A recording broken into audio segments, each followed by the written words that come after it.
Hey guys, tonight we time travel somewhere you probably don't want to wake up. You open your eyes in a different century, one with no Wi-Fi, no air conditioning, and no vaccines. That's right, you're in medieval times now.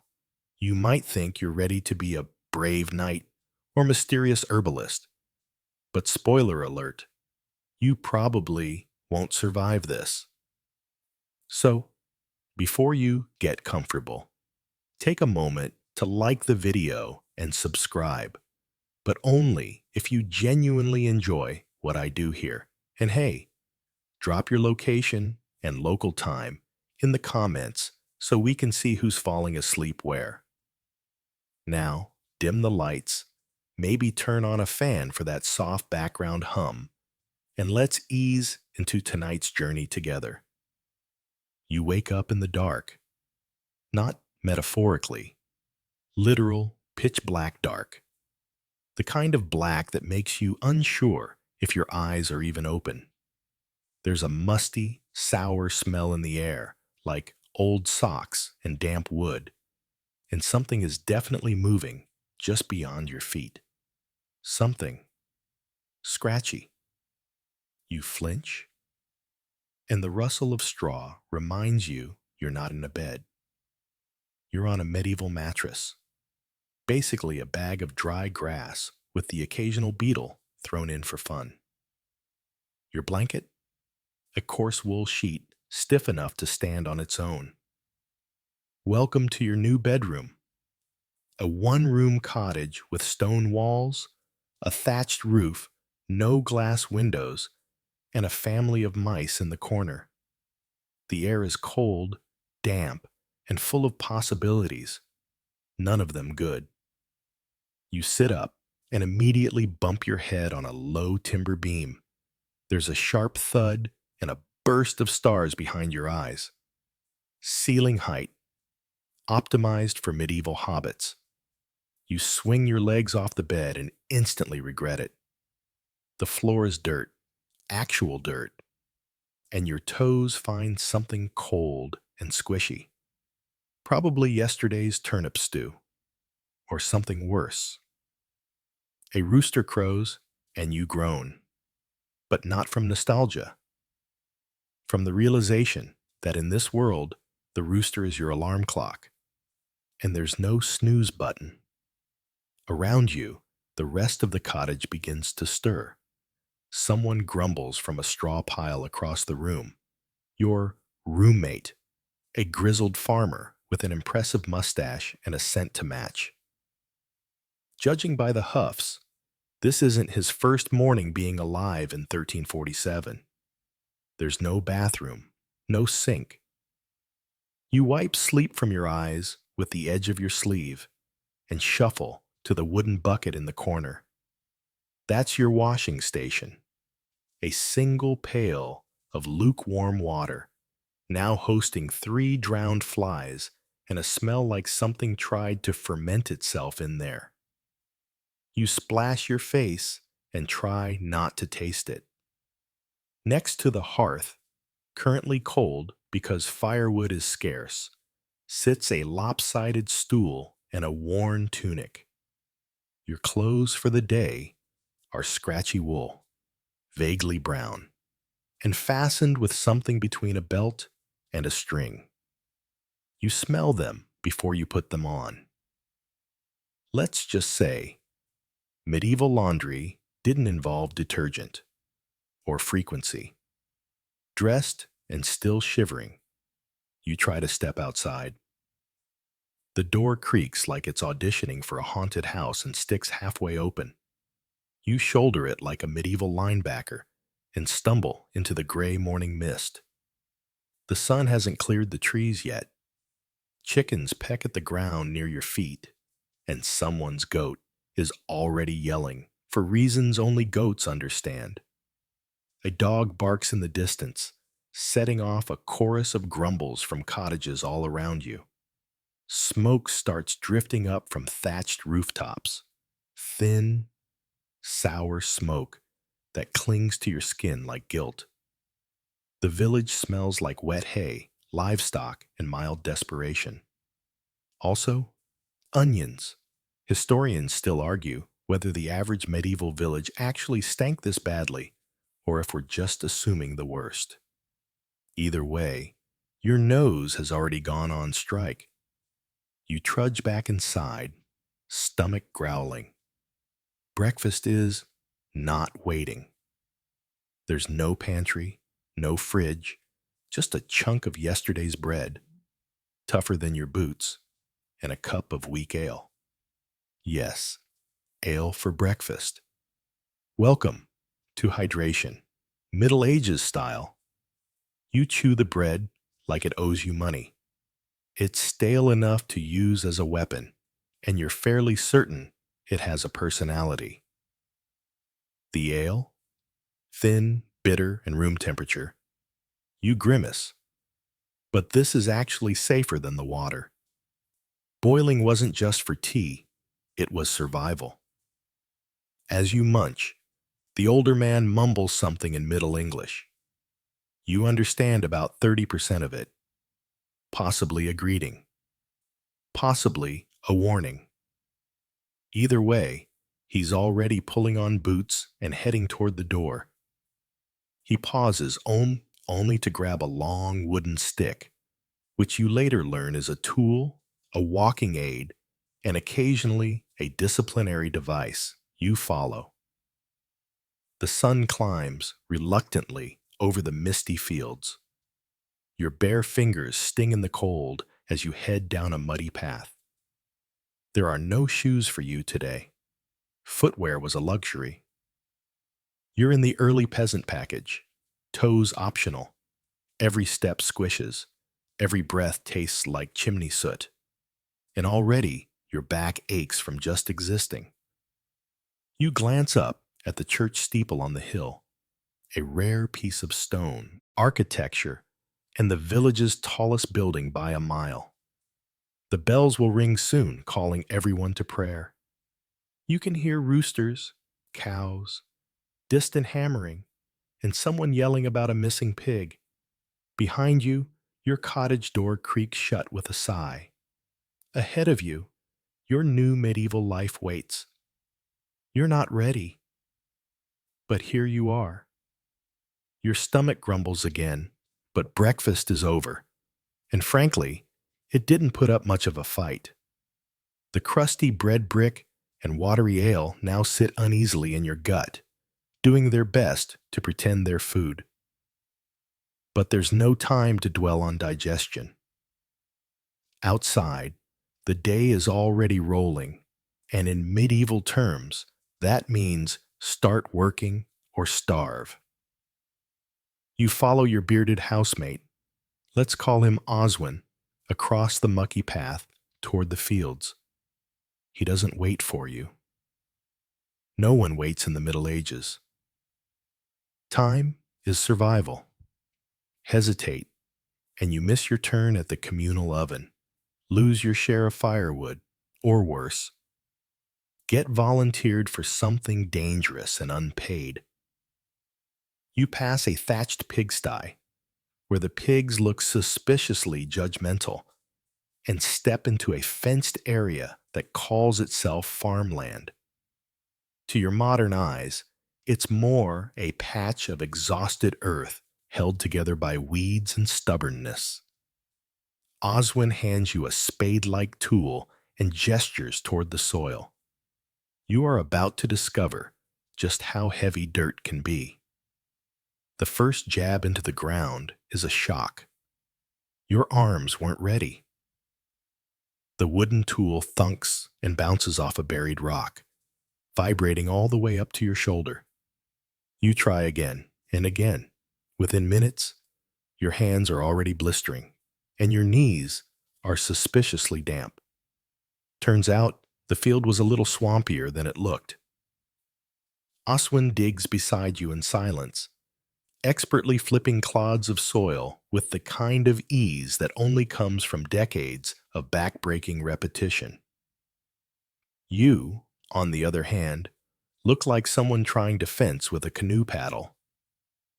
Time becomes soft and blurry under the weight of physical misery. Your shoulders ache, your spine pops with every movement, and your legs threaten to cramp out of pure protest. The sun climbs higher, burning away the mist and revealing just how many people are out here doing the same thing. Dozens of them, bent at the waist, swinging tools with mechanical grace. Children, women, old men, no one is spared. You try to stand straight and instantly regret it. Your back makes a sound like someone twisting bubble wrap. Around noon, there's a blessed pause. Oswin wipes his brow with a wool sleeve that's more mud than fabric and sits on a nearby stump. He hands you a lump of something wrapped in cabbage leaves. Lunch. You unwrap it to find cold porridge mixed with bits of onion and mystery. It smells slightly sour and very real. You eat it, mostly because you're starving, and partly because your body is too tired to protest. A group of kids nearby is laughing while chasing a chicken, barefoot and gleeful in the mud. One of them points at you and giggles. Apparently, you're funny looking, even by medieval standards. You wave, and they scatter like startled deer. Social skills, 0. You lie back in the grass for a moment, just long enough to feel your eyelids droop. But before you can truly enjoy a nap, Oswin gives you a gentle nudge with his boot. Break time is over. The afternoon shift awaits. This time, you get to experience medieval weeding, which involves yanking stubborn plants from even more stubborn ground while trying not to mistake important crops for intruders. You fail, repeatedly. Oswin sighs every time you rip out something edible. Over the next few hours, you learn 3 things. Dirt finds its way everywhere. Medieval bugs are meaner than modern ones. Time is a lie when you're in pain.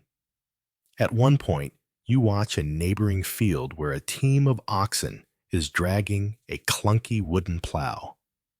It creaks and wobbles like a dying shopping cart, but somehow it works. The man behind it is barefoot, sunburned, and singing a song that sounds like a medieval version of "Please Let This Day End." The mainstream historical fact here: most medieval peasants weren't serfs tied to land, but free tenants renting small plots from a lord, paying with labor instead of coin. Not that it feels very free when your knees are grinding into gravel and your skin's turning redder than your sunburned nose. You pause to stretch and hear Oswin mutter something about fallow fields and crop rotation. Fascinatingly, the 3-field system was already in use in many parts of Europe, alternating wheat, legumes, and fallow ground to keep the soil productive. Smart stuff, assuming your brain wasn't already melting. But not everything makes sense. Historians still argue whether peasants really worked dawn to dusk every day, or had more flexible rhythms with feast days and Sabbath rests. What's certain is that this day doesn't care about academic debates.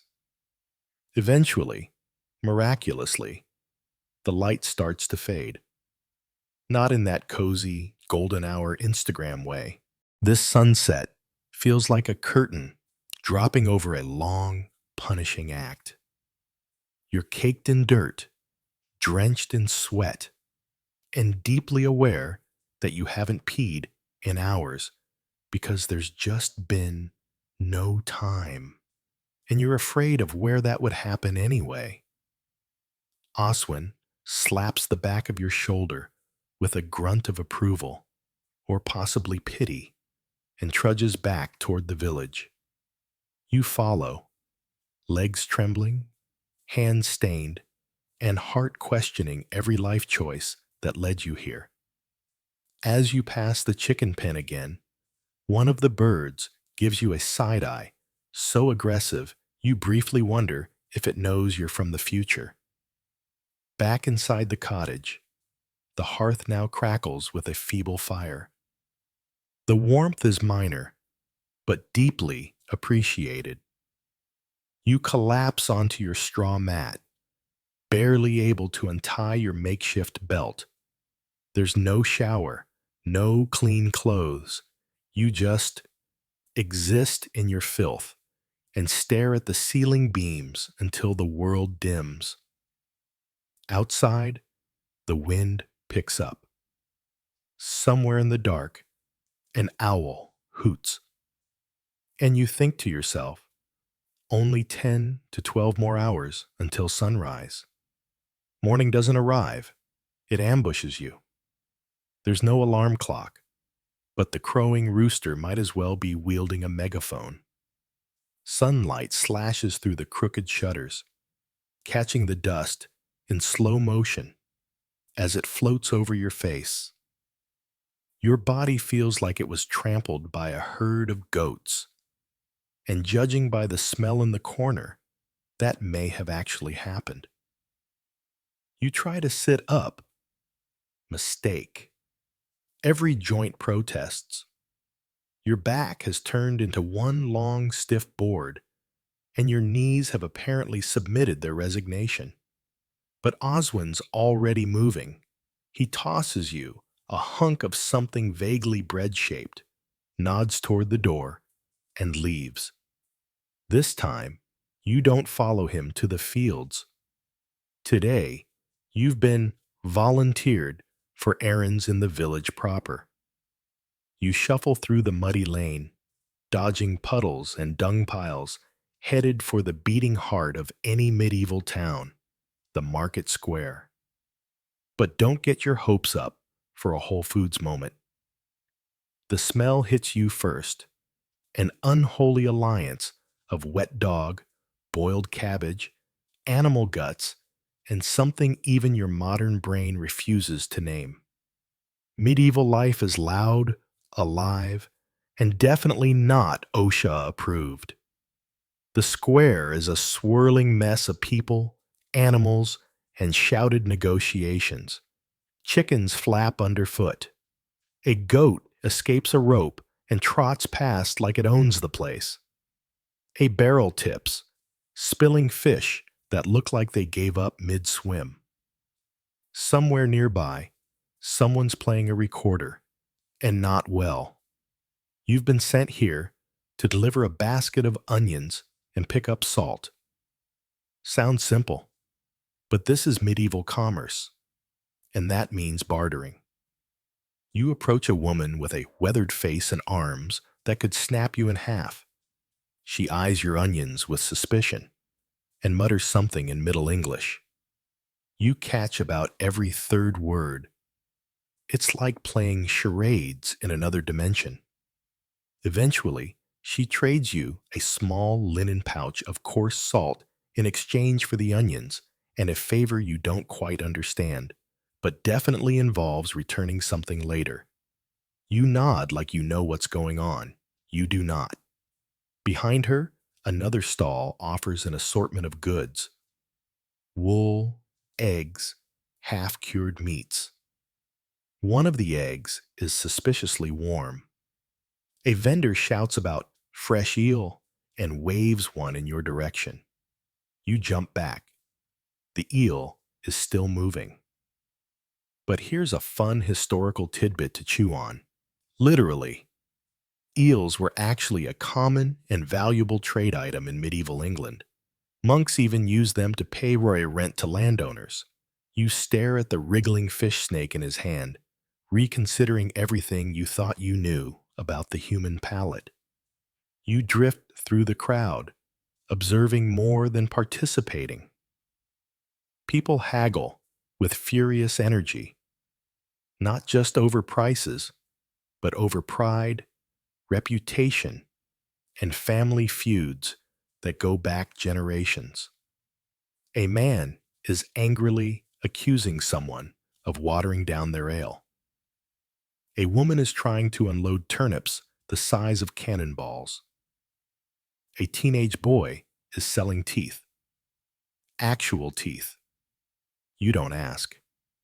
Nearby, a crowd gathers around a traveling performer, a juggler who's balancing knives while a monkey in a little cap dances to the beat of a drum. It's part entertainment, part pickpocket distraction. You instinctively clutch your pouch of salt tighter. You wander over to the public notice board. It's not digital, obviously. Just a plank nailed to a post with announcements scrawled in uneven ink. One warns about wolves near the forest. Another offers a reward for the return of a missing goose. And one ominous message has a crude drawing of a plague cross, faded with rain. You back away from that one. Oh. And remember the fun medieval justice system? Right there in the middle of the square is the pillory. You pause, blinking. A man with wild hair and missing teeth is locked in it, flies buzzing around his face. A kid throws a cabbage at him, and he snarls something incomprehensible. You keep walking. Historians still argue whether public punishment was more deterrent or theater, but there's no denying it draws a crowd. And speaking of drama, someone rings a handbell and yells, "Make way!" Everyone shuffles aside. A mounted knight trots through on a magnificent horse, trailed by dusty attendants. He barely glances at the peasants, you included. The class system here is as thick as the mud beneath your feet. Nobility on horseback, clergy in clean robes, and then the rest of us. You wipe your nose on your sleeve and try not to think about toothpaste.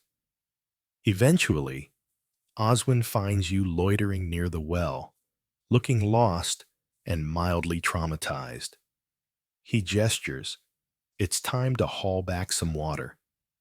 You grab the handle and winch the bucket upward, only to find that this task, like all things medieval, is much harder than it looks.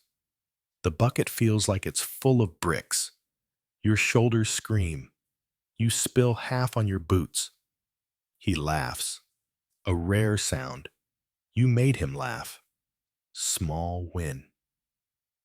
On the walk back to the cottage, the road winds past a cluster of cottages made from wattle and daub, a fancy term for sticks and mud with a decorative coating of hope. Smoke rises lazily from chimney holes, mixing with the scent of stew and manure. You pass the village church, a squat, stone structure with a single bell and a suspiciously tilted steeple. A monk waves at you. His robe is patched, but his shoes are surprisingly nice. Priorities, apparently. By the time you return home, your arms are jelly. Your boots squelch with well water, and your stomach is eyeing your ribs hungrily. Dinner? Pottage again. A grayish stew of beans, cabbage, and something leafy. There's bread if you're lucky, maybe even a piece of cheese if the mice haven't claimed it first. You sit near the hearth, listening to Oswin talk with someone who may be a cousin or just another guy who shows up for soup. They speak quickly, slipping into phrases you don't understand, but the cadence is warm. It feels like community. Outside, the square darkens. The pillory is empty now. The chickens roost. Somewhere, that same owl hoots again. And you, battered, blistered, bewildered, pull your itchy wool blanket over your head and wonder how on earth you're going to survive another day of this. The next morning is slightly less horrifying, not because life is any easier. Your calves are still punishing you for yesterday's market expedition, but because your brain is finally adjusting to the rhythm of medieval time. You wake up with the first light, not because you want to, but because the sun barges into your eyelids with no respect for blackout curtains or basic human dignity. Today, Oswin has a different plan for you: livestock duty. You step outside and are immediately greeted by a goat, not a friendly one. This goat has full murder in its eyes. You suspect this creature may actually be in charge here. Oswin hands you a bucket and points toward a small pen where a few shaggy sheep huddle like old rugs come to life. There's also a pig snoozing in a pile of straw that might also be manure. There's no way to tell, and you're too afraid to smell check. First lesson of the day: medieval animals are not the gentle, animated companions you've seen in children's books. These are tough, cranky, half-wild survivors. The cow you're expected to milk eyes you like, you owe it money. You approach with caution. Milking a cow, as it turns out, is not just a matter of sitting on a stool and gently squeezing. It's a precise, weirdly athletic endeavor, and this particular cow isn't interested in cooperating. She swishes her tail directly into your face. Classic move. You blink away the cow juice and try again. Meanwhile, Oswin is busy checking the hooves of a donkey that appears to be more bark than beast. He sharpens a small knife, explaining in his thick accent how even a single infected hoof can ruin the whole animal. You nod like you understand. You do not. But you're too busy trying not to get kicked by a creature whose mood shifts like the British weather. Here's your historical fun fact of the day. Livestock were literal lifelines in medieval villages. Cows meant milk, sheep meant wool and meat, chickens meant eggs, and pigs? Well, pigs were your insurance policy for winter. Every family had at least one, often sharing with neighbors if resources were scarce. Now, here's something you didn't expect. Every animal has a name. Not cute ones, more like Stumpy, the three-legged goat, Mucknose, the perpetually dirty pig, and Biter. You don't ask which one that is. You'll find out soon enough. While you're scooping feed into troughs, Oswin asks you to collect eggs. You wander into the chicken coop, more like a feathery war zone. The hens cluck and scatter, but one holds her ground. You reach under her belly and bam, she pecks your hand like you just insulted her entire lineage. You lurch back, flailing, and land squarely on your backside in something very, very moist. You're starting to realize something essential. Everything is harder than it looks, and nothing is dry. A young girl, maybe Oswin's niece or neighbor, laughs from the fence post where she's been watching you fail at peasantry.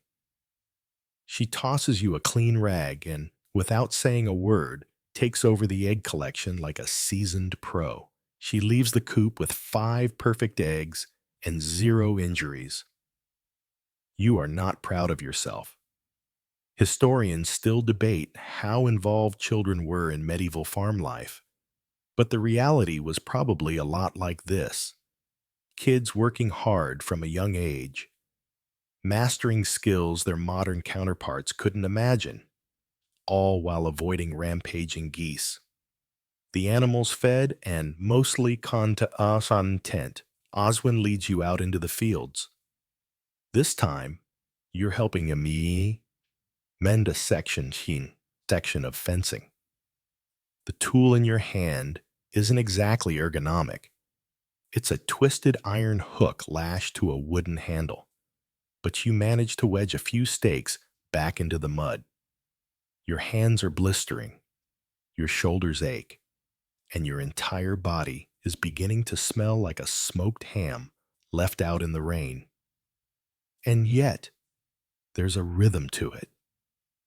The breeze dances across the tall grass, the sun rises to a hazy golden crest, and the air smells of earth and hay.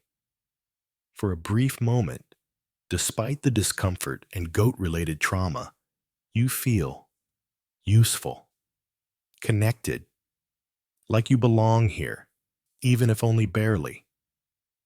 You break for a quick meal, some stale rye bread, and a smear of soft cheese wrapped in leaves. It's simple, bland, and absolutely divine when your stomach's been doing somersaults since dawn. A distant bell rings. Not a church bell. This one's smaller. Oswin tilts his head and grunts. You follow. Back in the village, something's going on. A small crowd is gathering near the edge of town, where a local shepherd stands panting beside a wool-covered corpse. One of his sheep has been attacked. By what? No one knows. Wolves? Bandits? A particularly aggressive duck? The speculation is endless. A man in chainmail armor appears from behind the crowd. Not a knight. More like a local enforcer. His job is to investigate, which mostly involves prodding the carcass with a stick and furrowing his brow theatrically. He mutters something about the woods being restless again. The woods, right. Turns out, the forest nearby is considered not just dangerous, but enchanted. Every village has one, filled with old stones, older trees, and legends that stretch back beyond written record.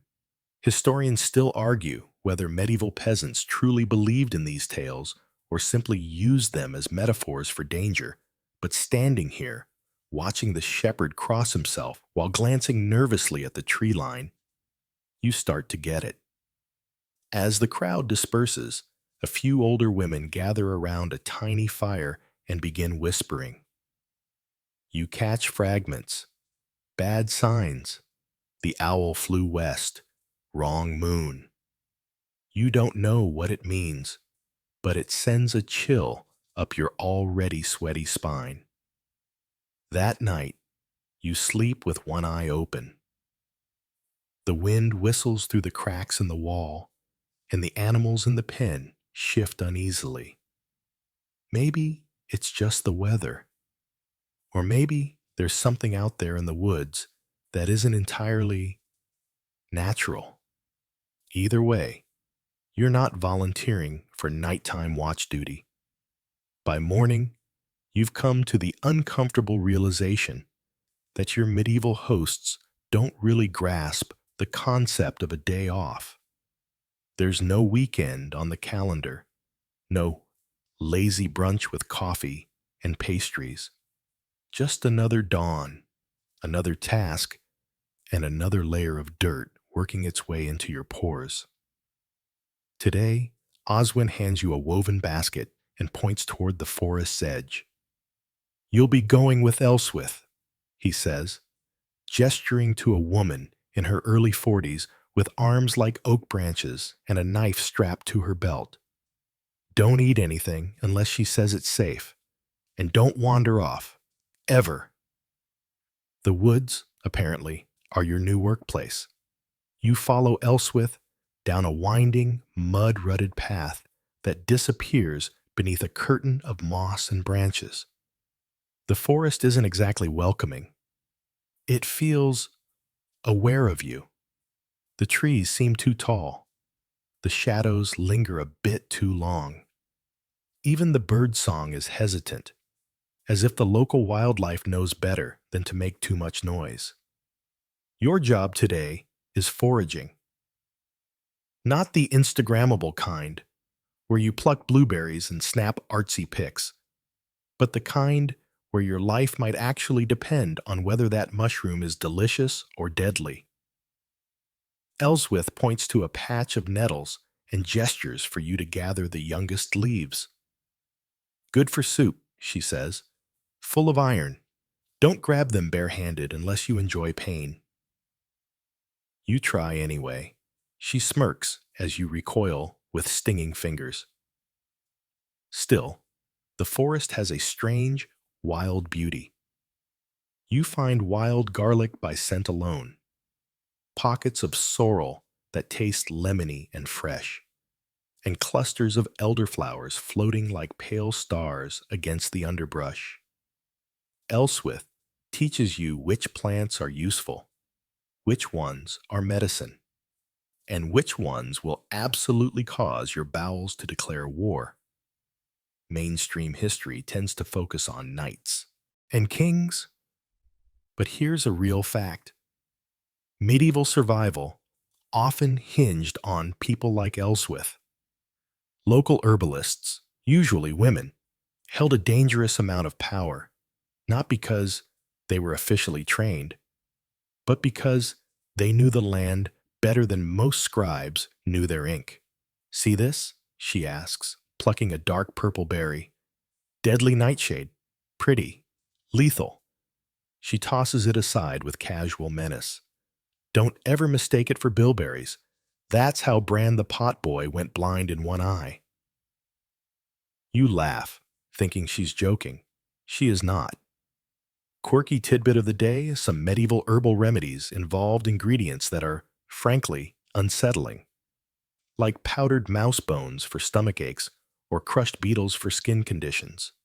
You find none of those today, but Elswith does bag up a suspicious clump of fungus growing out of a log. Good for toothache, she says, or summoning dreams if you burn it right. You're not sure whether to be impressed or terrified. As you venture deeper, the forest closes in. Sunlight slants in through gaps in the canopy, and everything takes on a greenish underwater glow. Then, in the distance, you spot it. A crumbling stone circle, moss-covered and half swallowed by earth. It looks older than anything you've seen here, older even than the village. Elswith lowers her voice. Don't speak too loud around the stones. Why? Because they remember things. Cool. Totally normal. She lights a bit of dried sage and wafts the smoke around her shoulders, muttering under her breath. You don't ask questions. You're too busy keeping your mouth firmly closed and your feet away from anything that looks remotely cursed. Historians still argue whether medieval people truly believed in the power of ancient stone circles, or whether these rituals were just cultural leftovers, things you did out of tradition, not conviction. But as you stand there, heart thudding, watching Elswith bow ever so slightly to the lichen-covered altar, belief doesn't seem like such a stretch. Eventually, you loop back toward the village, your basket heavier and your brain buzzing. As you cross a shallow stream, Elswith pauses. Something's off, she says. You freeze. She crouches, running her fingers along the muddy bank. Tracks. Boar, maybe. Big one. Could be wounded. You glance around, suddenly aware that you are standing in a buffet line for large forest predators while wearing shoes that are basically compost. Your nerves prickle. Elswith takes the lead again, knife out, eyes scanning the undergrowth. You walk faster, heart thumping, half expecting a tusked beast to launch out of the ferns at any second. But nothing comes. You make it back with your organs intact, and Oswin meets you at the edge of the tree line, nodding with approval at your basket. Didn't get eaten? Good. We'll dry these by the fire tonight. You're too tired to respond. Every inch of you aches in new and exotic ways. You now possess a blister on your heel that could qualify as a second toe. Dinner is a simple stew, made from your foraged nettles, a bit of barley, and the last of yesterday's turnips. It's watery and grayish green, but weirdly comforting. Elswith joins you, sipping slowly and muttering about the weight of the moon. Apparently, the full moon is 2 nights away, and that means something to these people, something they won't fully explain. You catch snippets about veil thinning and old breath stirring under the soil. You consider asking for clarification, but the look in Elswith's eyes tells you not to push. Later, as the fire dies low and the shadows deepen, you find yourself staring out toward the woods again. A pair of glowing animal eyes blink back from the darkness before vanishing. A fox, probably. Or not. You don't sleep much that night. Between the lingering sting of nettles and the weight of something unnamed moving just beyond the reach of the firelight, you lie awake, listening to the wind whisper secrets through the trees. And in the stillness, you wonder just how many of those old stories are simply misunderstood truths waiting to be remembered. You're beginning to understand something essential about medieval life. Every single day demands your attention. It's not that people don't dream or think big. It's that you're too busy trying to stay alive to spend hours philosophizing over wine and cheese, especially when there's laundry to be done. And today, Oswin informs you, you'll be doing a lot of it.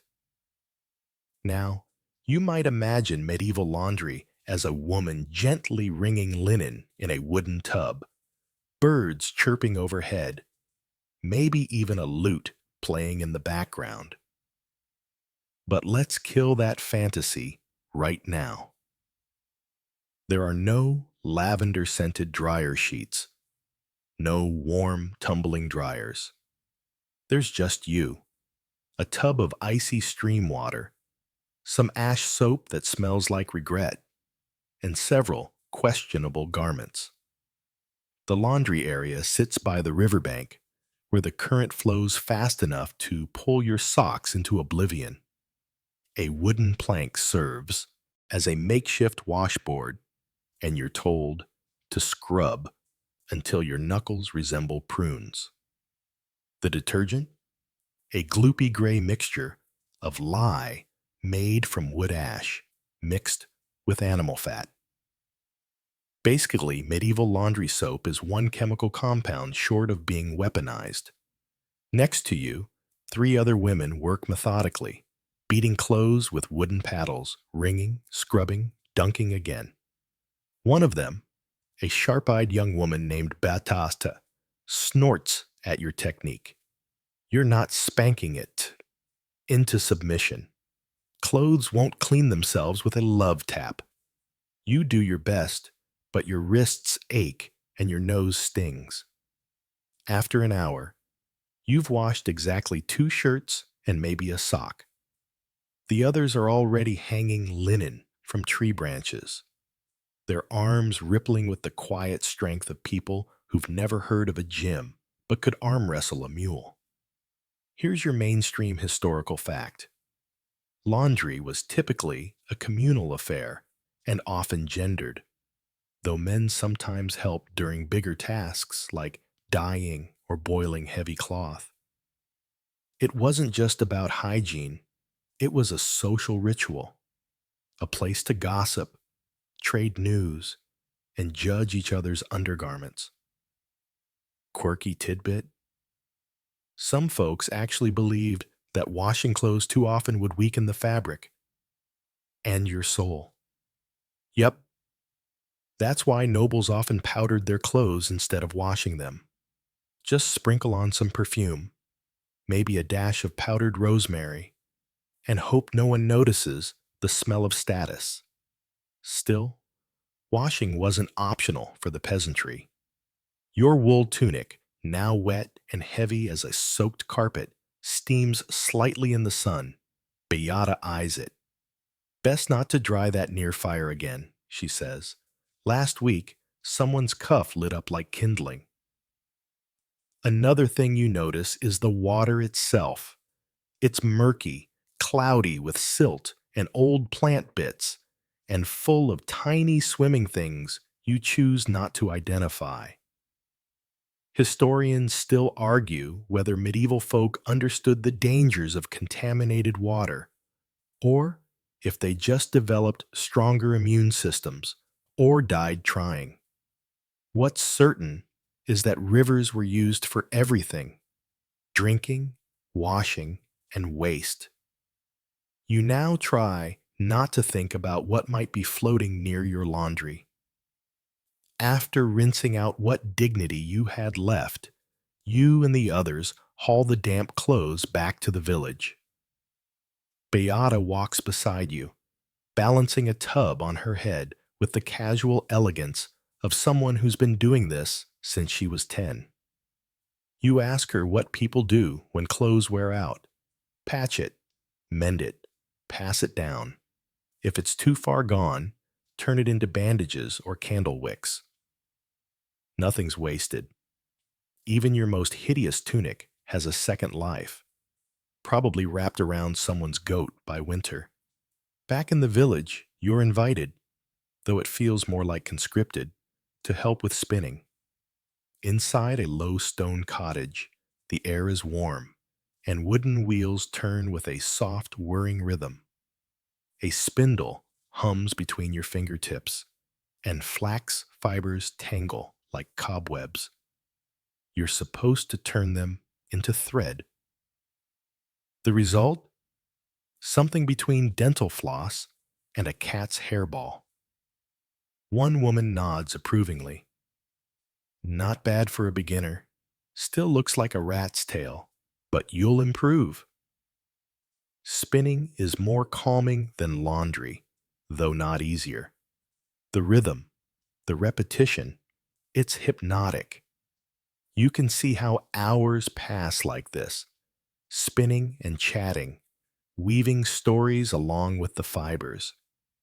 You glance around at the others. These are the village's women, mothers, daughters, widows, healers, workers. Their hands are worn, their faces lined with sun and smoke. They're joking about a pig that got drunk on fermented apples. And you find yourself laughing too. It feels strangely normal. But the lull is brief.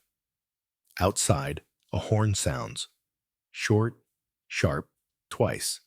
You freeze. Everyone else does too. A woman near the hearth drops her spindle. That's the watchman. Something's wrong. In seconds, the atmosphere shifts. Spinning wheels still. Laundry is forgotten. People rush outside. You follow instinctively. Heartbeat quickening, hands still damp. A rider has returned from the road. His cloak is dusty, his horse foaming at the mouth. Smoke on the eastern fields, he calls. Could be bandits, or worse. There's a ripple through the crowd. Oswin appears, rallying the men and older boys. He hands out pitchforks and crude axes.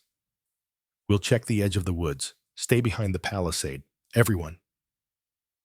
You glance at the horizon. A thin, gray smudge curls upward into the sky, like a thread unraveling. Distant, but not distant enough. Beata tugs your arm. Help me get the children into the chapel. And just like that, your spinning day becomes a crash course in crisis response. You help herd goats into pens, grab water buckets, and assist a boy trying to tie shut a cart full of grain. Every muscle aches, but adrenaline overrides it. This is no drill. By dusk, the scouts return. The fire was a hunting camp, long abandoned, but the ashes were still warm. Strangers had passed through, and not long ago. That night, the village doesn't sleep much. Neither do you. Lanterns are left burning. People whisper near doorways. Someone sings a low, wordless tune to comfort a crying baby. You sit on the edge of your cot, arms wrapped around yourself, listening to the creak of the rafters and the faint hoot of an owl. Life here isn't just hard, it's precarious. A missed harvest, a traveling disease, a bandit raid, any one thing could tip this fragile balance. And you're no longer just watching from a distance. You're in it, right in the thick of it, scrubbing, spinning, running, worrying, surviving. But for now, you lie back, exhausted, smelling faintly of soap ash and nettle stew, listening for hoofbeats in the night. And you wonder, how did they do this? Every day. You wake to a soft knock at the door and the gentle clatter of wooden clogs outside. The sun hasn't yet crested the thatch rooftops, but the sky glows with that pale, bluish light that means it's far too early for your liking. Your back aches from the uneven straw mattress, and your left arm is numb from sleeping on a particularly rebellious chicken feather. But there's no time to wallow. Today, you're headed to the local market. And you've been warned, it's nothing like Trader Joe's. Beata greets you with a hunk of yesterday's bread, still rock hard, but marginally less insulting when dipped in hot broth. She tucks a small pouch of coins into her belt, adjusts her wimple, and nods toward the path. If we're lucky, the cheese seller will still have some without maggots. That's right, maggots. The walk to the market takes over an hour, your shoes catching on ruts and tree roots, past open fields and a few scattered huts. Other villagers join the trek, pushing carts, balancing baskets on their heads, or herding grumbling chickens. It's a strange parade of commerce and complaints. Along the way, you overhear debates about whether a pig counts as 3 chickens or 4, and a surprisingly heated argument about the worth of a single duck feather. Eventually, the forest thins, and you emerge into a small clearing dominated by a crude timber gate. Beyond it sprawls the market town, if you can call it that. It's more of a crossroads with aspirations. Stalls fashioned from canvas and splintered planks lean at dangerous angles, while vendors shout over one another, selling everything from dried fish to flax thread. Your first stop is the fishmonger. The smell hits you before you see the stall, a nose-watering bouquet of brine, rot, and something that might once have been eel.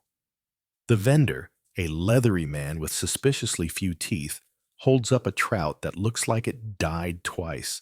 "Fresh this morning," he says, somehow with a straight face. You decline, politely. Instead, Beata steers you toward the wool trader, who lets you handle some scratchy but durable cloth. 3 yards for 2 coins, he says. Beata haggles him down to 1.5. You're impressed. "Always look disinterested," she mutters, "like you'd rather be licking a toad than buying his fabric." And now, for your mainstream historical fact. Markets in medieval Europe were the beating heart of local economies, typically held once or twice a week, often on church feast days. They weren't just for trade. They were hubs for gossip, legal proceedings, even marriage arrangements. Think of them as a cross between Walmart, Twitter, and Judge Judy. Your quirky tidbit for the day? In some towns, there were official bread testers who'd go around poking loaves to make sure bakers weren't cheating customers by hollowing them out. If you were caught, into the stocks you went, probably still holding your crummy, hollow loaf. As you meander through the stalls, you spot more oddities. A monk selling miracle dust that's suspiciously just powdered chalk, a barber offering bloodletting for a clean soul, and a tooth puller dangling a string of molars as proof of skill. You can't help but notice most of the teeth look shockingly large, like maybe they came from horses. You buy a small wheel of questionable cheese, 2 onions, and what you sincerely hope is rabbit meat. The seller claims it's fresh, though fresh here is a philosophical term. It might mean it was only half dead when he found it. Then you hear it. Music. Well, something like it. A fiddler sets up near the town square, joined by a drummer with a pot and a stick. Kids gather, and a makeshift puppet show begins. You pause, watching as scraps of cloth dance on strings, acting out some morality tale involving a knight, a dragon, and a suspiciously seductive goose. People laugh, cheer, toss coins. Even you can't help but smile. Amid the grunge, disease, and unpredictable violence of medieval life, this is joy. Laughter from dirty-faced children, music from broken instruments, a moment of lightness, but not everything is merry. Across the square, a crowd forms near a raised wooden platform. At first, you think it's another performance until you see the stocks and the man inside them. He's been accused of theft, someone says. Took a coin from a shrine box. His feet are bare, his face red from sun and shame. A few folks throw rotten apples. A kid lobs a chicken foot. No one stops them. Beata catches your eye. It's mercy. He wasn't hanged. Happens more often now. You nod, your stomach twisting. You want to look away, but you can't. Justice here isn't about rehabilitation. It's about public spectacle, about deterrence, and maybe, just maybe, about entertainment. Historians still argue whether such punishments were genuinely effective in reducing crime, or simply a way to remind the masses who was in control. Either way, you're beginning to realize the medieval world isn't a place that treats mistakes gently. Later, as the market winds down and stalls begin to pack up, you find yourself lingering by a booth of charms and amulets. The seller, an old woman with more wrinkles than teeth, waves a pendant in your face. Keeps demons from your dreams, she whispers. Also, good for indigestion. You don't buy it, but you do notice Beata tuck a small bone-carved token into her pouch. You don't ask why. Superstition runs deep here. When life offers so little control, people reach for whatever illusions of safety they can. By the time you leave the town gates, your arms are sore from carrying a sack of supplies, your ears buzz from hours of shouting vendors, and your nose may never recover from the dried eel booth. But you've survived the medieval market, barely. The walk home is quieter. The sky bruises with twilight. The chickens mutter in their crates. Beata hums an old song, something slow and low, full of minor chords. You don't understand the words, but it's oddly soothing. When you finally return to the village, you collapse near the hearth, your legs throbbing. You smell like a goat and a questionable wheel of cheese, and honestly, you're proud of it. Because in this world, getting through a market day with all your fingers and most of your dignity, that's called a win. The rooster doesn't even get a chance to crow. You're yanked from sleep by shouting, urgent, fast, panicked. Feet pound past your door. You throw off your blanket, the chill instantly biting at your skin. Outside, the entire village seems to be in motion, scurrying like ants after someone kicks the hill. Beata is already at the door, lacing her boots with trembling fingers. "It's a fire," she says, not looking at you. "The baker's chimney sparked. Wind carried it."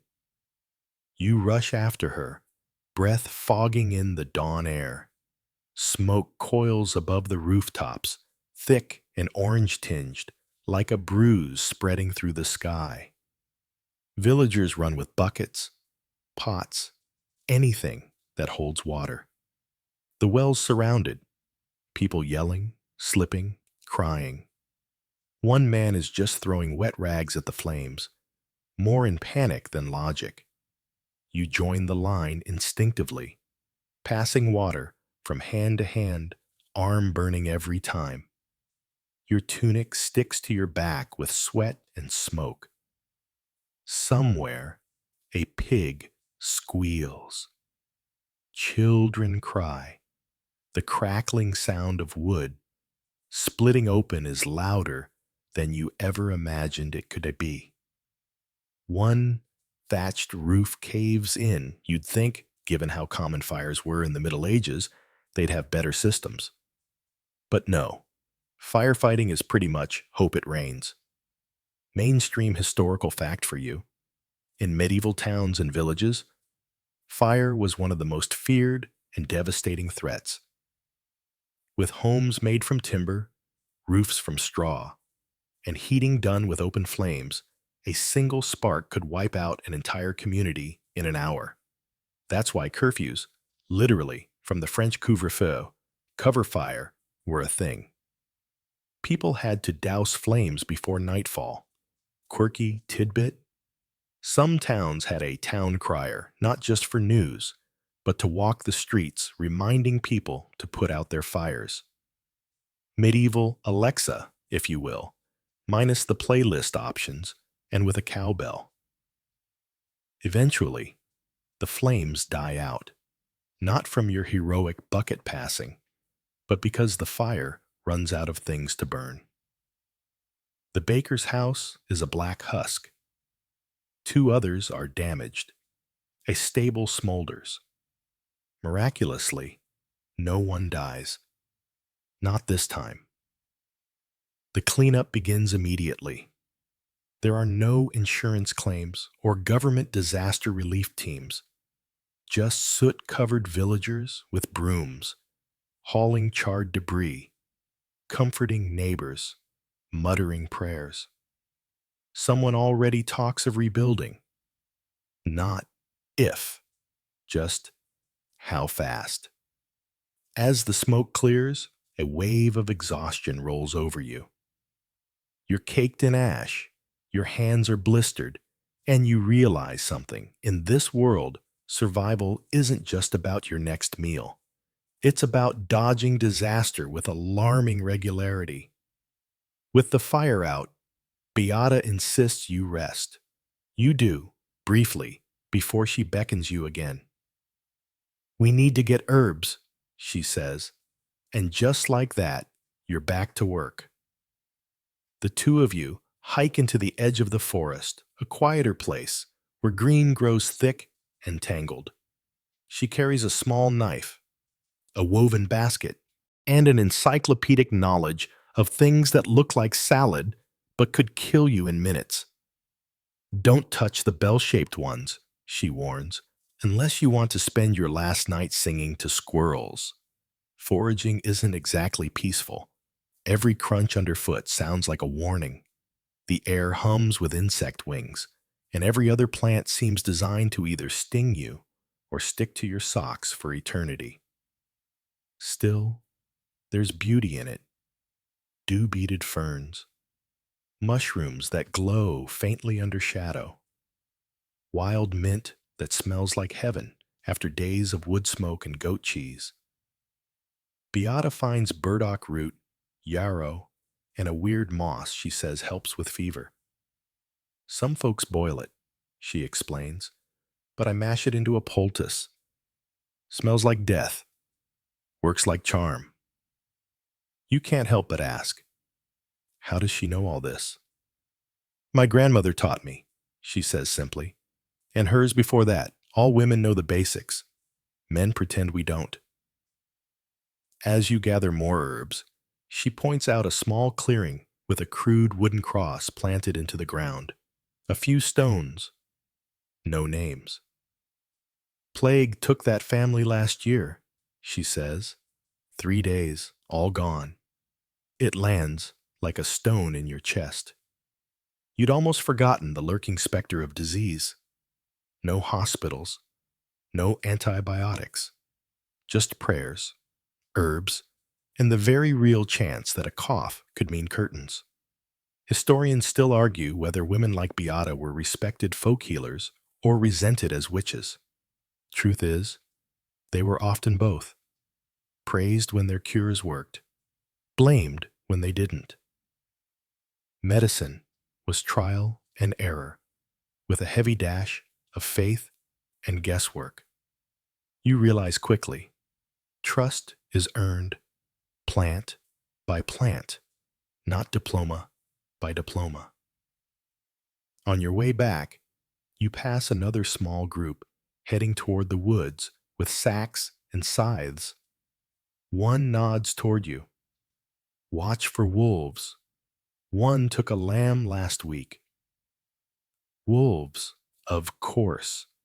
You try not to look too panicked, but your imagination runs wild. Sharp teeth, glowing eyes.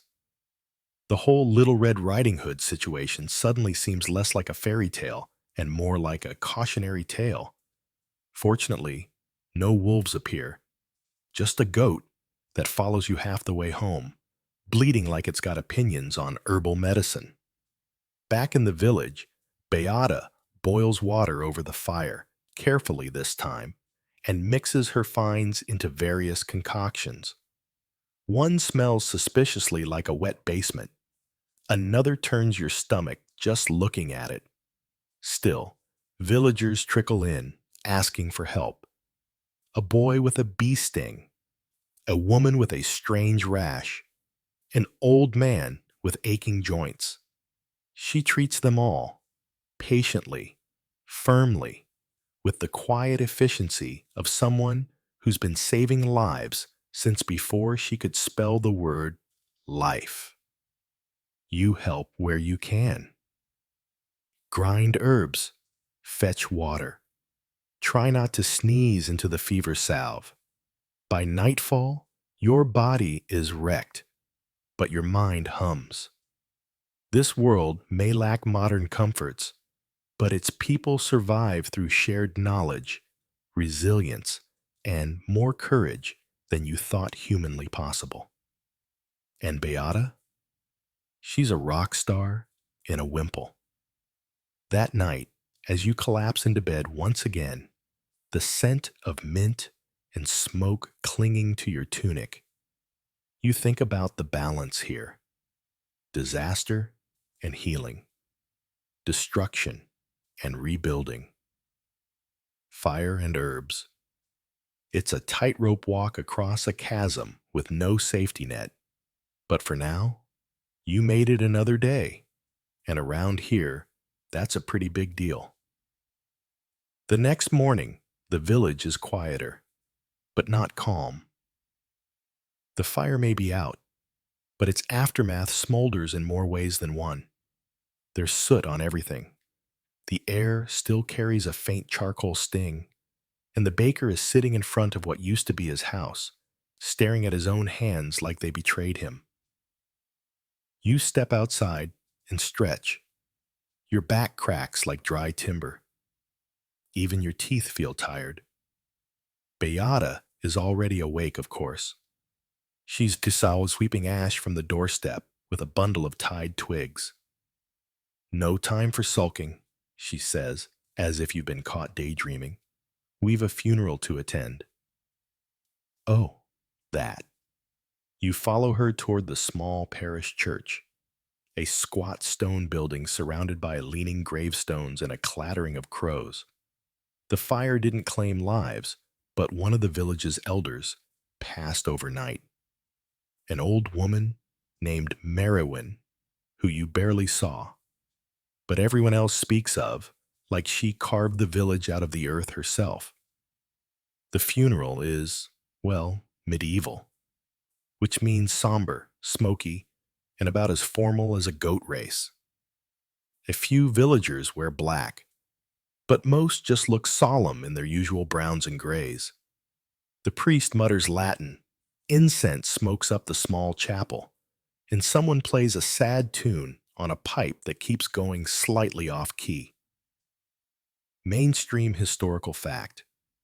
Medieval funerals were communal affairs, often deeply rooted in both Christian and older pagan traditions. Bells were rung to ward off spirits, food was shared afterward, and prayers were said not just for the dead, but to protect the living from being next. Because, statistically, you very well could be. You watch as they lower Merowyn into the ground wrapped in linen. No coffin, just soil, stone, and memory. People toss handfuls of earth. A toddler sneezes into his mother's sleeve. A rooster crows at the wrong moment. Beata whispers, she outlived 3 husbands and beat smallpox twice. Tough as a boar's tail. Quirky tidbit? Some medieval people buried the dead with a coin in their mouth, not for the Christian heaven, but for older superstitions. Payment for the ferryman, just in case. After all, it's best to hedge your bets in a world where a stubbed toe could go septic. You help lay stones over the grave. No marker yet. Those are expensive. The priest will probably scratch her name into the church ledger later, assuming ink hasn't run out again. Afterward, there's bread, cheese, and quiet conversation. Mourning looks a lot like surviving here, eating, sitting, sharing stories. You hear whispers of Merowyn curing someone's fever with boiled nettles, of her chasing a thief with a ladle. The dead live on in tales. It's strangely comforting. But before long, talk shifts to more immediate matters. They say the roads aren't safe again. Bandits back near the eastern ridge. Someone stole a sheep 2 nights ago. You don't like the way they all glance around, eyes sharp, feet shuffling. Later, Beata fills you in. Spring always brings them out. Roads thaw, travelers return, and with them come thieves. Same ones every year, probably. They'll be back until someone bleeds. Which you realize might be soon. She hands you a knife. Not a big, impressive sword. A short, dullish blade with a bone handle and a dark stain on the tip that you try not to ask about. You're not ready to fight, she says, but you can at least look dangerous. You're not sure whether that's a compliment or a dire assessment. But either way, you strap it to your belt like you're someone who knows what they're doing. That afternoon, you go with a small group to patrol the edge of the village. Not a militia, just farmers and weavers holding pitchforks and bows that creak like old chairs. The forest looms in the distance. Every snapping twig feels like a bandit's approach. Every bird cry makes your hand twitch near your knife. Historians still argue whether medieval villages organized local defense out of obligation or desperation. But here, on the ground, it's clearly both. You're not soldiers. You're scared people pretending not to be. No bandits appear today, but tracks are found, boot prints near the edge of a field, a broken fence, a chicken feather left like a grim calling card. That was Tomlin's bird, someone mutters. We'll find its bones soon. You wonder how Tomlin will take that. By evening, the village is tense. Fires are smaller, smoke tightly managed. The well is covered. Children are kept indoors. You sharpen your knife even though you barely know how to use it. The rhythm more for your nerves than for the blade. Beata, meanwhile, is making a potion that smells so vile it could repel bandits on its own. For wounds, she explains, pouring it into small clay pots. Or for throwing in someone's eyes, if it comes to it. You make a mental note never to cross her. As dusk falls, the church bell tolls once. No reason given, but everyone stiffens. A signal, a reminder. You sit near the fire that night, surrounded by a circle of half-dozing villagers, the sky fading from purple to black. Someone plays that same pipe, this time a slower tune, better in tune. You eat boiled barley and lentils, tasteless but warm. A woman talks about a wolf she saw once with two tails. A man swears the old woods are haunted. A boy asks what the stars mean, and the priest says, their souls too bright to be buried. You lean back, eyes heavy, and the world around you flickers like candlelight. Fragile, temporary, but strangely beautiful. Here, where life can be cut short by fire, disease, or the glint of a thief's blade, people still sing, still laugh, still hope. And you're still here. Knife on your hip, ash in your hair, bread in your belly. Tomorrow, you might face wolves or worse. But tonight, under this brittle sky, you drift toward sleep with the quiet comfort that somehow you belong. Your eyes open to the low sound of footsteps crunching in the frost outside. Morning again. But this one's colder. You exhale and your breath clouds the air. You've slept in your clothes again. And you've begun to accept that itchy wool is your new skin. Your boots are stiff with mud and dew. Your fingers numb. Welcome to early spring in a medieval village, basically winter's encore performance. Beata's already up, naturally. She's boiling something in the hearth that smells like moss and vinegar got into a fist fight. Poultice day, she mutters, holding up a pot of goo the color of envy. The reeve cut his leg on a scythe, again. You offer to help, hoping this earns you points toward not being left behind during the next bandit raid. She accepts, mostly because she's already juggling three things with one hand and chasing her cat off the herbs with the other. You carry the pot to the reeve's house, where a small crowd has gathered. Medieval medicine isn't exactly confidential. Everyone wants to see the wound. You do not, but you do anyway. Mainstream historical fact. Most villagers relied on local herbalists, often women like Beata, to treat injuries and ailments. Professional doctors were rare and expensive, and their methods questionable. Think leeches, purging, and things that involve far too many holes in your body. The reeve's leg is not great. Beata tuts, mutters something about men and sharp tools, and starts applying her mossy concoction. The reeve winces. You hold the bowl and try not to breathe. Will I lose it? He asks. Not if you stop picking at it, she snaps.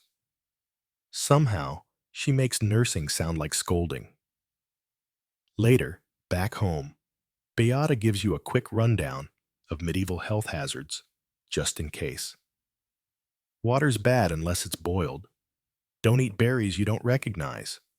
And if you find something growing on your foot, don't name it, burn it. Charming. You realize you're not just surviving anymore. You're learning the rules of this strange game. And right now, the game's name is Don't die of something silly. The village is settling into a rhythm again. After the fire and the bandit scare, people are trying to return to something resembling normal. You help rebuild a corner of the stable, using a hammer that feels like it wants to leap from your hand and attack your thumb. A child offers you a fig as a reward. You pretend it's delicious. By midday, you're summoned to a field where some kind of trial is happening. A man stands tied to a post. He's accused of stealing eggs from a neighbor, an offense that sounds petty until you remember that one egg is the day's protein and possibly tomorrow's too. Swears he found them, someone whispers. Swears he's innocent. Swears a lot. Justice here is informal. There's no gavel or jury, just the village elders, a few concerned chickens, and a big wooden stick. The reeve hobbles in with his bandaged leg and gives a nod. The punishment? Stocks. 2 days, no food, lots of tomatoes, if any can be spared. You help fasten the wood shut, feeling weirdly complicit in something you don't quite understand. Quirky tidbit. Some medieval villages had scolds' bridles, metal cages for the heads of gossiping women. Sounds absurd, right?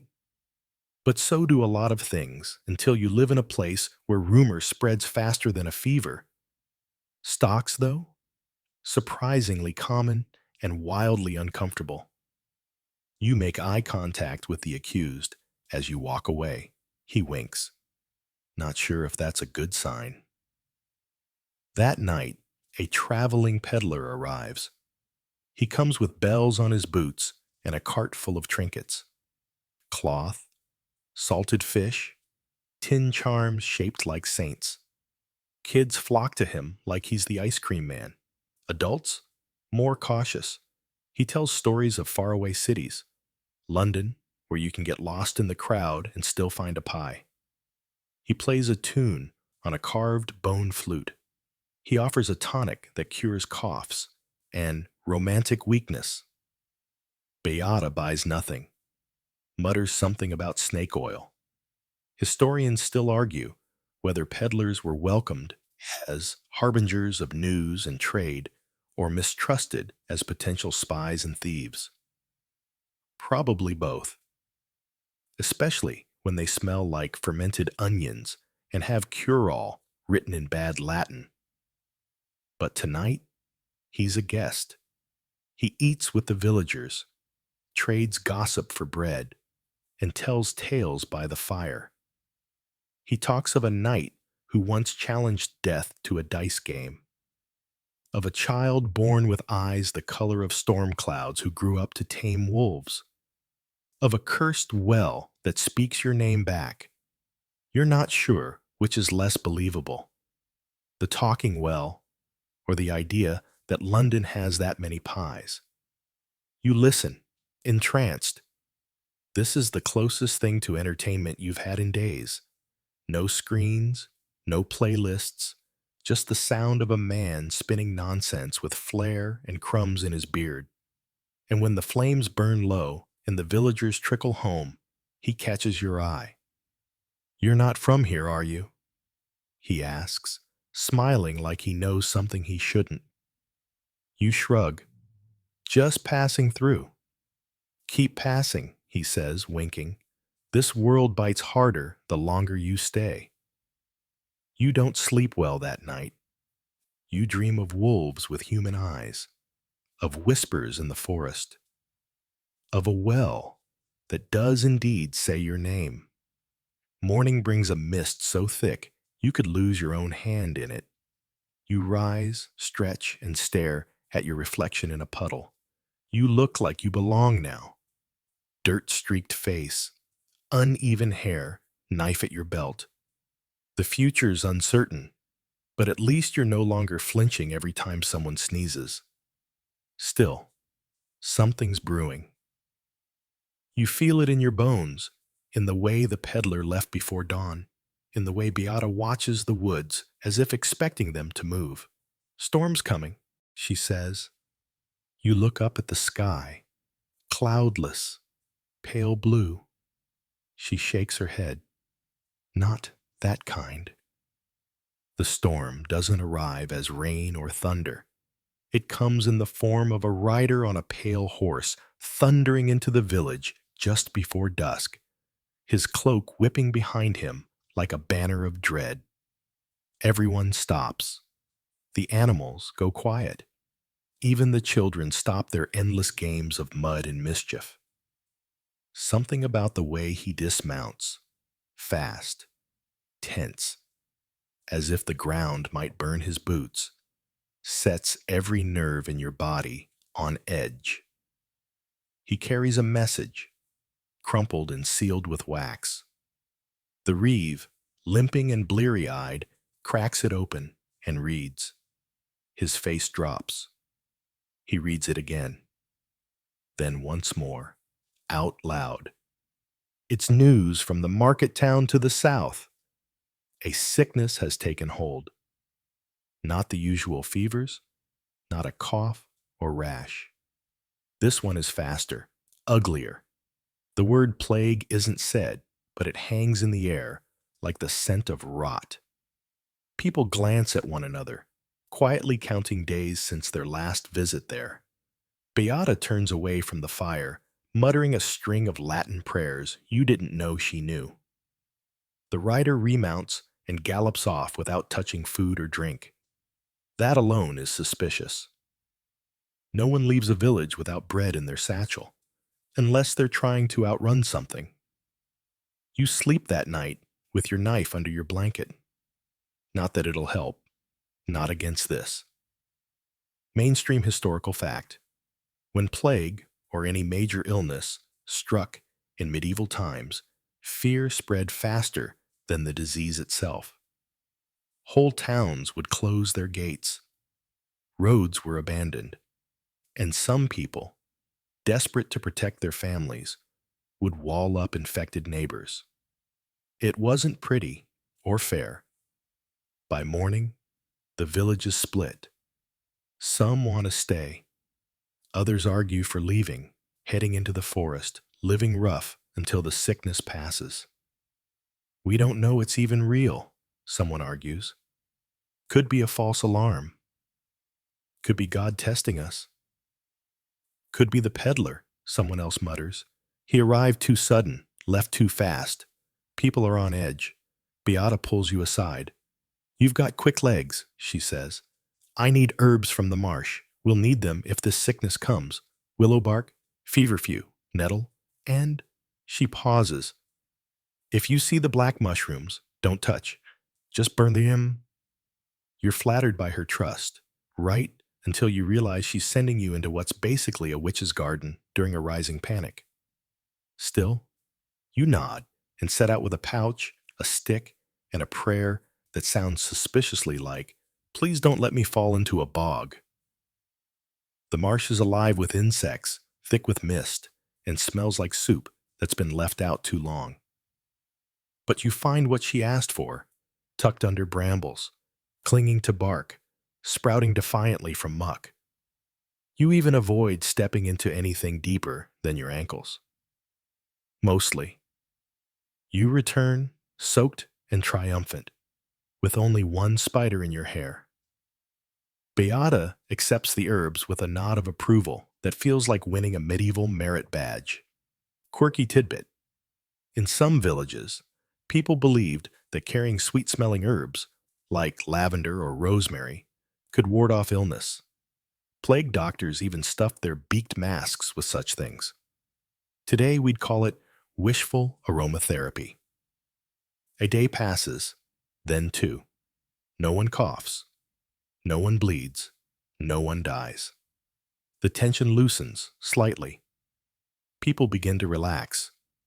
But there's still a wary edge to everything. No music, no market trips. No one ventures far beyond the fields. On the third day, a stranger appears at the edge of the woods. She's hunched, dressed in gray, and drags a cart behind her, covered in sacks. You hear the murmur ripple across the village before you see her clearly, a death cart. She says nothing, just nods to the reeve and waits. The message is clear. She's not here for business. She's here in case the worst comes, like a midwife for the end. You don't sleep well that night. Historians still argue whether the role of plague collectors and watchers was organized or improvised. Some say they were appointed by towns. Others think they were just outcasts with nothing to lose. Either way, their presence usually meant something bad was already on the wind. The next morning, Beata gives you a choice. "I'm leaving," she says quietly. "Into the woods. I have family in a hamlet past the ridge. Less contact, fewer people. Safer." You blink. "You're leaving now?" She nods, wraps bread in cloth, and hands you a small vial of her strongest brew. "You're clever, but not from here. This isn't your world. Not really. And if that sickness comes—" She stops. Doesn't finish. She doesn't need to. You look around. At the village you helped rebuild. The children who've pulled your hair. The reeve with his cursed leg. You feel torn between the strange comfort of belonging and the very real possibility of being buried under a pile of, "Oops, it was plague after all." She doesn't pressure you, just shoulders her bag, takes one last look at the cottage, and walks. You don't follow. Not yet. Instead, you walk through the village. You sit with the reeve, who's sharpening a knife too slowly to be useful. You share a crust with a child who tells you a joke about a duck and a monk. You light a candle in the chapel, mostly out of superstition, and you wait. Another day passes. Still no coughs. Still no fever. Still, blessedly, no bells. Maybe it was just a rumor. Maybe the rider was spooked by nothing. Maybe. But you still sleep with your boots on, just in case the night brings screaming. The stars above look the same, but everything down here has changed. You're not a guest anymore. You're part of the story now. You wake before the sun, stirred by the silence. Not the comforting hush of sleeping chickens, or the soft sighs of tired farmhands, but a real silence, the kind that makes your skin prickle. No carts creaking, no dogs barking, not even the distant clang of a blacksmith's forge. It's unnatural. You rise slowly, every bone in your body quietly protesting another night on that straw-stuffed medieval mattress. Outside, the mist hangs low and heavy, swallowing sound and shape alike. You walk carefully through the fog-choked village, squinting for signs of life. The first person you see is the reeve, sitting by the well, motionless. For a terrifying second, you think he's dead. Then he blinks, just once. "We've been spared," he says hoarsely. "No one fell ill." You release a breath you didn't realize you were holding. Then another and another. The village begins to stir. Slowly, warily, like survivors of a shipwreck peeking above the waves. By noon, people are talking again, laughing even. One brave soul starts baking, and the smell of warm bread wraps around you like a hug from a universe that's decided not to end today. They gather in the center of the village, bread passed hand to hand, heads close, voices hushed but hopeful. Beata hasn't returned, but someone found a little sack near the edge of the wood. Inside, nettle, feverfew, and a scrap of cloth that smells like rosemary. A quiet goodbye. You tuck the cloth into your tunic and keep it there, close to your heart. Mainstream historical fact. During plague scares, many villages isolated completely. Sometimes they survived unscathed. Sometimes they were wiped out anyway. The randomness of survival added to the superstitions. People prayed, fasted, blamed strangers, and occasionally even outlawed certain colors or foods. Spoiler alert, none of it really worked. The following days feel almost like reward. Crops that were left untended are now being weeded. Tools are sharpened. The forge roars again. There's a renewed urgency to everything because no one trusts the calm to last. You're more involved than ever now. You've become the unofficial apprentice to three different people. The reeve, who says your quick fingers make up for your modern clumsiness. The baker, who laughs at your horror over what passes for yeast. And the old monk, who insists you must have been a scribe in a past life after you copy out Latin prayers without smudging the ink once. Quirky tidbit. Monks often created elaborate doodles called marginalia in their manuscripts, sometimes featuring snails fighting knights or rabbits jousting. Not exactly divine inspiration, but hey, they got bored too. You've even started dreaming in Middle English phrases. You mutter "by my troth" when you stub your toe. You catch yourself craving cabbage. And when one of the younger children gets a fever, just a small one, you're the one who fetches the willow bark. You brew it, cool it, and sit beside her until she stops shivering. Her mother calls you a gift from the saints. You don't correct her. There are still moments of shock, of course, like when you see a man with an arrow wound in his thigh, and he calmly explains he got it from a hunting trip. Apparently, hunting now means being mistaken for a deer by your cousin. Or when you realize that your boots are falling apart, the stitching frayed, the sole nearly gone. You patch them with scraps and resin. It's not pretty, but it works. Historians still argue whether average medieval villagers were deeply miserable or just differently happy. Some lived entire lives never knowing what they were missing. Others, surrounded by hardship, found joy in little things: a good harvest, a warm hearth, the laughter of children who didn't know yet how harsh the world could be. You've stopped thinking about how to get home, at least not with urgency.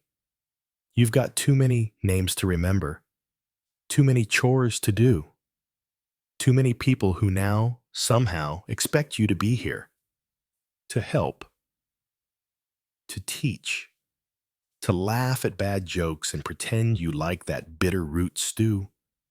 And then one evening, while you're scrubbing turnips, a boy runs into the square, shouting something about a new priest. He arrived with a mule, a pack of scrolls, and a cross that glows in the firelight. He speaks with a strange accent, and he keeps asking odd questions. You drop the turnip, walk, no, sprint to the chapel. And there he is, modern boots, a too clean tunic, a band around his wrist that reads his pulse. He smiles when he sees you. "Took me weeks to get here," he whispers. "You left behind quite the signal." You stare at him like he's sprouted wings. "Wait, what? Who are you?" "Let's just say I'm your return ticket." You glance back at the village, at the flickering hearths, the clatter of bowls, the child who just stuck a goose feather in his nose and is now running in circles. And suddenly, you don't know whether you want the ticket. Still, you follow him to the edge of the village, just to talk, just to see. The stars are out again, bright, silent, unchanged. You've seen a lot, felt more, and maybe, just maybe, you could survive another day here if you had to, or two, or a lifetime. The night deepens now, wrapping the world in a blanket of soft shadows and cooler air.